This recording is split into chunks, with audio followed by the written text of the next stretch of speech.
0 à 100 en 5 secondes, écran tactile 15 pouces, volant et siège chauffant, grand toit panoramique ou encore une charge super rapide qui permet de récupérer 241 km en 15 minutes, j'ai pu tester la Tesla Model Y qui a plein de qualités et qui va encore s'améliorer au fil du temps grâce aux mises à jour logicielles délivrées à distance. Mais est-ce qu'il vaut le coup?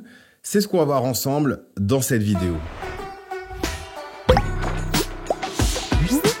Bon, côté design, étant un grand fan du Model 3 à la base, après avoir vu les vidéos de présentation, etc., je trouvais ce Model Y affreux. Mais au final, en l'utilisant avec ce coloris, avec les jantes noires, avec les petites finitions noires, je trouve que c'est vachement réussi. Il y a un vrai truc. Avec les lignes à l'avant qui ressemblent au Model 3, l'arrière qui se prolonge et qui donne un petit côté sportif, les vitres teintées noires de série, plus les petites finitions noires, les poignées, etc. Franchement, il y a un truc, moi, perso, j'achète. Si je devais prendre un Model Y aujourd'hui, ça serait tout simplement ce coloris que je trouve tout simplement magnifique sur ce modèle. Bizarrement, sur le Model 3, j'aimais pas trop, mais là, j'aime bien. Couplé aux jantes noires, ça ramène le tout à 67 000 €, donc à réfléchir et puis surtout à voir si un leasing n'est peut-être pas plus intéressant selon vos besoins. À l'intérieur, même principe. Prenez le Model 3, vous l'agrandissez un petit peu pour avoir un petit peu plus d'espace, pour être un petit peu plus confortable. Et vous avez le Model Y. Je vais pas vous refaire entièrement la présentation de l'habitacle, c'est le même. Grand écran de 15 pouces tactile pour tout gérer, littéralement. Un siège avant chauffant électrique et ajustable dans 12 positions, on aime bien. Toit panoramique de série en un seul morceau et pas en deux morceaux comme sur le Model 3. 2 ports USB-C à l'avant et 2 ports USB-C à l'arrière pour charger ces appareils, mais aussi 2 chargeurs sans fil pour les passagers avant. Comme ça, il n'y a pas de jaloux. Des grands rangements dans les portes, mais aussi sous la coudoir centrale, dans le tiroir qui se referme en appuyant dessus et dans la boîte à gants accessible par la voix ou via l'écran tactile. Et puis le commodo pour avancer, reculer et gérer les fonctionnalités d'autopilote. Bref, à l'intérieur, comme à l'extérieur un petit peu, c'est à 90-95% un Model 3. Par contre, si vous hésitez entre le Model 3 et le Model Y, c'est peut-être pour l'espace supplémentaire. Perso, j'ai un enfant maintenant. D'ailleurs, je ne dors plus beaucoup. Envoyez la force. Les pouces bleus, s'il vous plaît. Ça me donne la force de continuer. Et blague à part, pour avoir testé le Model 3 et maintenant ce Model Y, je vous assure que pour ceux qui sont à la recherche de grands espaces ou alors pour les parents, tout simplement, ça va vous changer la vie. Déjà, 3 vraies places à l'arrière, dont une au milieu qui est plutôt large, plutôt confort. Donc, on ne sera pas trop serré au milieu. S'il n'y a personne, on peut rabattre le dossier et profiter de porte-gobelets. On dit pas non, surtout si on va chercher une petite boisson au McDo. Et au niveau de l'espace, vous voyez que c'est plutôt spacieux puisque j'ai laissé ma position de conduite. Je fais 1m83, 1m84 et je touche ni le siège avec mes jambes, ni le toit avec ma tête.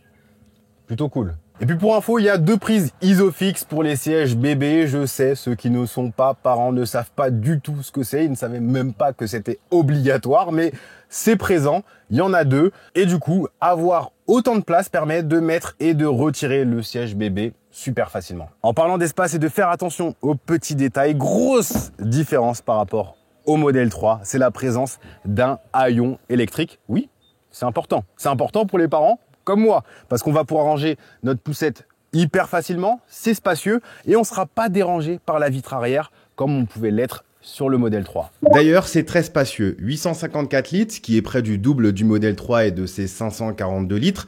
C'est vraiment gigantesque. Il y a du rangement caché sous 2 bâches, dont un très grand et profond. Il y a des rangements sur le côté. Les sièges sont rabattables pour arriver à un total de 2100 litres. Et puis, il y a un coffre à l'avant de 117 litres qu'on va pouvoir ouvrir grâce à l'écran tactile du Model Y ou alors via l'application mobile qui permet de mettre par exemple un bagage cabine et qui là aussi est plus grand que celui du Model 3. Vous l'aurez donc compris, on est là sur un modèle plus spacieux à tous les niveaux. Il est 5 cm plus long, 4 cm plus large, 18 cm plus haut et avec un coffre beaucoup plus adapté à une vie de famille pour les nombreux bagages qu'on peut prendre en vacances ou même pour amener des meubles lorsqu'on est en plein déménagement par exemple.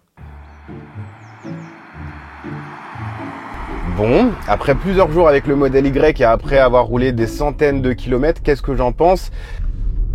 Je pense que Tesla, c'est toujours aussi agréable niveau performance, mais c'est pas non plus parfait niveau conduite. Déjà, j'ai trouvé que le braquage était un petit peu moins franc que sur le Model 3. Il m'est arrivé de temps en temps de devoir refaire une manœuvre pour me garer en marche avant dans une place serrée en bataille.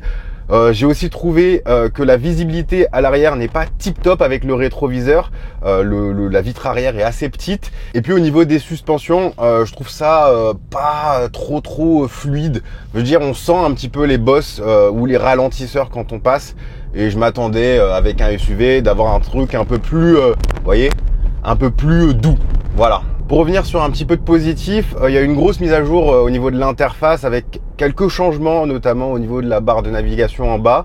Mais je vais pas m'arrêter sur tout ça. Ce que j'ai bien aimé, par contre, c'est au niveau des clignotants. Par exemple, quand on active le clignotant, on a la caméra qui s'active. Et je trouve ça plutôt intéressant d'avoir un petit peu cette intégration logicielle avec le matériel qui est mis à disposition, parce que le matériel ici, c'est 8 caméras, radar, machin chouette, pour l'aide à la conduite. D'ailleurs, à la différence de la Tesla Model 3 Performance que j'avais essayé, qui avait toutes les options d'autopilote activées, là j'ai juste les options de série et gratuites. Et je réitère, encore une fois, ne prenez pas l'autopilote à l'achat. Ce qui est proposé ici est largement suffisant de série. Tout ce qui est régulateur de vitesse, tout ce qui est maintien de la distance avec les véhicules devant, on peut tout gérer avec la molette, suffisant. Angle mort, détection de collision, etc. C'est de série et ça fonctionne bien. Tout ce qui m'aura manqué pour le coup par rapport au Model 3 que j'avais essayé, c'est les dépassements grâce au clignotant, parce que lorsqu'on va vouloir dépasser, bah là ça va pas le faire automatiquement contrairement à l'autopilote, et du coup ça va désactiver le maintien des voies et à chaque fois va falloir le réactiver, et ça je trouve ça un petit peu relou. Donc je réitère, l'assistance à la conduite fonctionne très bien de série. Regardez, je touche même pas le volant tourne tout seul, ça me prend mon virage, moi je suis content. J'étais après presque une sieste, mais faut pas du tout, parce que toutes les 15 secondes on a droit à un petit message qui nous indique de toucher le volant, et si on le fait pas on se fait gronder, et moi j'aime pas me faire gronder. Donc je touche le volant. En parlant de longs trajets, Tesla promet 533 km d'autonomie WLTP avec les jantes 20 pouces. Sinon, c'est 565 km avec les jantes d'origine. Mais on le sait, l'autonomie va varier selon si on roule en ville ou si on roule sur l'autoroute. Ça consommera plus sur autoroute. Et du coup, la deuxième donnée importante lorsqu'on roule en électrique, c'est évidemment la consommation d'énergie. Et pour avoir pas mal accéléré avec la vitesse offerte par ce modèle Y, j'étais à environ 17 à 19 kWh, ce qui est extrêmement efficient pour un SUV électrique. Tesla a fait un gros travail en termes d'ergonomie, d'aérodynamisme et puis aussi du côté logiciel pour en arriver là. Et donc concrètement, pour chaque euro dépensé, vous pourrez faire plus de kilomètres par rapport à ses concurrents et a fortiori, bien évidemment, passer moins de temps sur les bornes de recharge.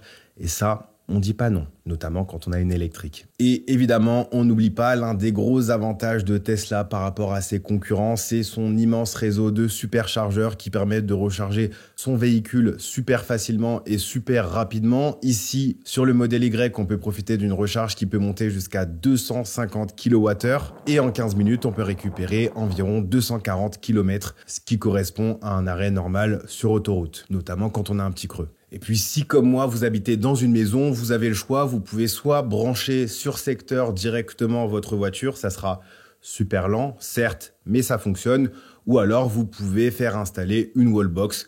Tesla propose cette option aussi. Pour conclure, si je devais donner 3 choses que j'ai aimées avec ce modèle Y et 3 choses que j'ai pas aimées, du côté de ce que j'ai aimé, il y a le réseau de superchargeurs qui est quand même le nerf de la guerre aujourd'hui. Il y a aussi le logiciel qui, bien que fermé, est quand même bien foutu et qui est fait pour travailler avec le matériel mis à disposition. J'aime beaucoup l'idée que la voiture va s'améliorer dans le temps grâce à des mises à jour distribuées à distance qui vont apporter des nouvelles fonctionnalités, parfois directement demandées par les utilisateurs. Et troisième point que j'ai beaucoup aimé, c'est toutes les options qui sont gratuites alors qu'elles sont habituellement payantes chez la concurrence. C'est quand même génial d'avoir un grand toit panoramique, des vitres teintées, un double vitrage avant et arrière, des sièges chauffants et électriques, des caméras et des capteurs tout autour de la voiture pour le régulateur de vitesse avec maintien des voies et distance, mais aussi pour notre sécurité avec des alertes angle mort, les alertes et évitement de franchissement de voie, le freinage d'urgence automatique. Franchement, je trouve ça ouf, perso. Par contre, pour les 3 trucs que j'ai moins aimé sur ce modèle Y, il y a la visibilité arrière. C'est vraiment honteux qu'un design nuise autant à quelque chose d'aussi important. Deuxième point, c'est l'accès à des choses simples qui sont rendues compliquées, comme le changement de vitesse des essuie-glaces, la gestion de la clim ou le warning. Le warning, j'avais complètement oublié qu'il était au plafond. Je l'ai cherché pendant un jour au moins. Et puis 3, j'aurais quand même aimé qu'elle soit moins chère. Comme ça, j'aurais pu l'acheter. J'avais vraiment de gros a priori vis-à-vis de ce modèle Y, mais après l'avoir essayé, je dois avouer que je suis conquis. Je dirais même que si je devais choisir entre le modèle 3 grande autonomie ou le modèle Y grande autonomie, eh ben c'est celle-ci que je prendrais. C'est pour vous dire à quel point cette voiture est sous-cotée et puis surtout que je l'ai jugée un petit peu trop vite.